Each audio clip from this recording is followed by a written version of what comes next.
coisa mais linda, mais chega de graça. E ela, menina, quem vê me que passa, num doce balanço a caminho do mar. Казанлъшкият Джаз Арт Фест завърши с най-новия музикален проект на певицата Надя Тончева «Бразилиадо». Той включва популярни песни на известния бразилски композитор Антонио Карлос Жобим. Разговаряме с Надя Тончева, която е организатор на джазовия фестивал в Казанлък, а от тази година вече е в нов формат – Джаз Арт Фест. Да, от 2 години решихме да променим малко формата, както ти каза, и смятаме, че така ще бъде по-интересно, защото освен джаз, в програмата на фестивала сме заложили и филм, също така изложба, също така представяне на книга, музикална лектория и не само джазови концерти. Както знаете, тази година поканихме и така много се радваме, че тя откликна на нашата покана легендата на българската естрада Мими Николова, която изнесе концерт в музей Чудомир. Освен това, пак си имаше джазови събития, но така програмата е по-пъстра, особено с съботния ден, в който сме заложили пък националния конкурс на бардовете.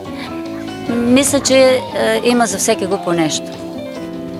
Понеже спомена бардовете, имаше известни коментари, че те не се съвместяват с един джаз фест. Как може да развиеш тезата? Аз съвсем не съм съгласна. Мога да кажа, че от всички вечери тук, съботната вечер, когато беше конкурса на бардовете, имаше най-многобройна публика. Само така мога да опровергая това. Добре, и сега да попитаме за проекта Жобим, който в момента слушахме. Да разкажеш малко повече за него. Какво представлява и какво да очакваме? Тя музиката сама говори за себе си. Жобим наистина е световна съкровищница, музиката на Жобим. Отдавна ми харесва и отдавна исках да напиша български текстове на негови песни. Не за друго, защото просто те ми идват в главата. Просто това става съвсем спонтанно. Не знам дали самата специфика на португалски език е такава, но много лесно написах тези песни, особено като пътувам.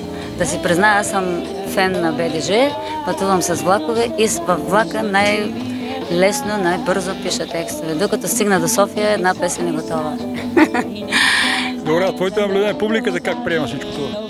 Мисля, че на публиката много им харесва и това е един начин музиката на Жобим да се популяризира и сред българската публика, защото така на български песните достигат по-бързо до хората.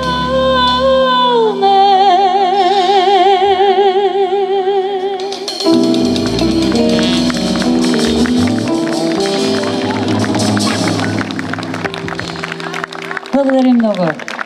Благодарим.